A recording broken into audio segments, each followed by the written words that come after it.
Hello students, welcome to the PND coaching classes learn easily and smartly. तो आज हम पढ़ने वाले एक टॉपिक जिसका नाम है magnetic field created due to current in straight conductor. तो इसका मतलब है हमारे पास यहाँ पे एक स्ट्रेट कंडक्टर होगा, एकदम सीधा कंडक्टर, जैसे आप ये देख सकते हैं इस डायग्राम में। ये हमारे पास एक बेसिकली क्या है, कंडक्टर है और एकदम स्ट्रेट है। तो इसमें से जब हम इलेक्ट्रिक करंट को सप्लाई करेंगे तो उस केस में उसके आसपास किस तरीके से मैग्नेटिक फील्ड क्रिएट होता है ये हम समझने वाले हैं। तो चलिए करते हैं स्टार्ट।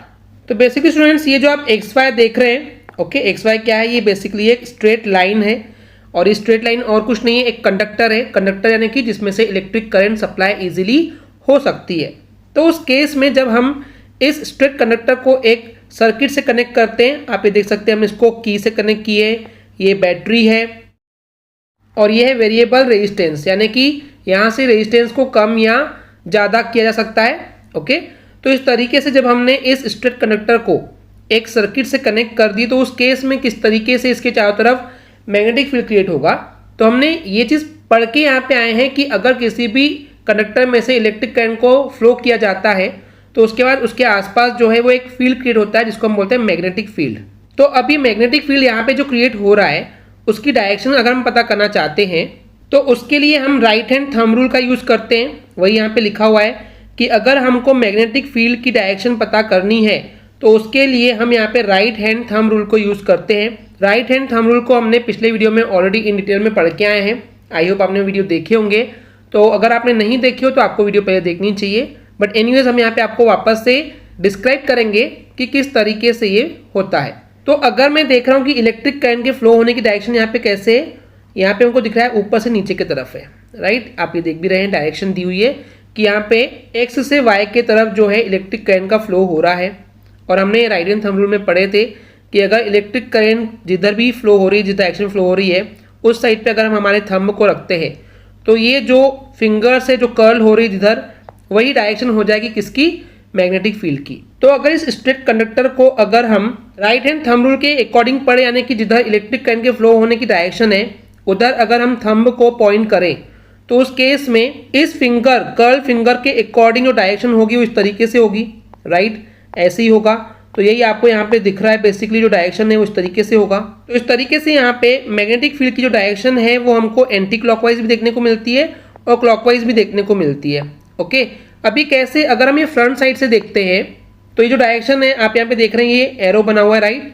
तो जो डायरेक्शन है इस टाइप से क्लॉकवाइज डायरेक्शन में हमको दिख रहा है कि जैसे क्लॉक घूमती है वैसे ये मैग्नेटिक फील्ड यहाँ पे घूम रही है। लेकिन यही चीज़ अगर कोई बैकवर्ड साइड से देखेगा तो उसको ये एंटी क्लॉकवाइज दिखेगा, यानी कि कोई भी मैग्नेटिक फील्ड जो है या मैग्नेटिक फील्ड की जो लाइन्स है वो एंटी क्लॉकवाइज भी दिखती है और क्लॉकवाइज भी दिखती है। अगर एक एंड से आप देखेंगे तो वो क्लॉकवाइज होगी और दूसरे एंड से देखेंगे तो ये एंटी क्लॉकवाइज होगी।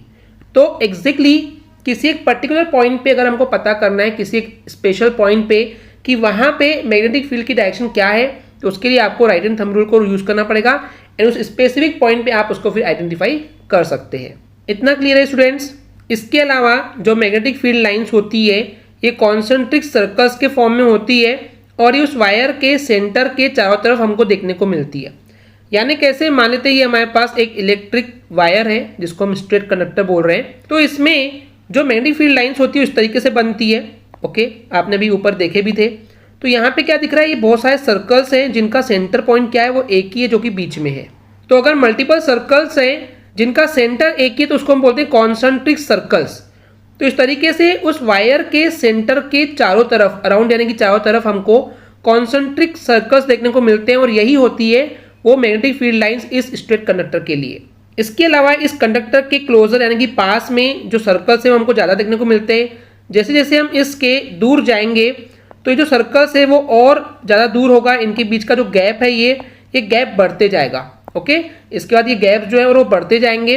तो इस तरीके से वायर के सेंटर के तरफ या कंडक्टर के क्लोजर की तरफ हम बोल सकते हैं पास में जो सर्कल्स है वो ज़्यादा होते हैं। और ये जो मैग्नेटिक फील्ड प्रोड्यूस हुआ है इस स्ट्रेट कंडक्टर के चारों तरफ जब हमने इसमें से इलेक्ट्रिक करंट का फ्लो किए थे तो उसका मैग्नीट्यूड कितना होगा वो डिपेंड करता है कि उसमें से कितनी इलेक्ट्रिक करंट का सप्लाई हो रहा है। यानी कि अगर हम इलेक्ट्रिक करंट को बढ़ा देंगे तो उस केस में उसका जो मैग्नेटिक फील्ड है वो भी बेसिकली इंक्रीज हो जाएगा, बढ़ जाएगा।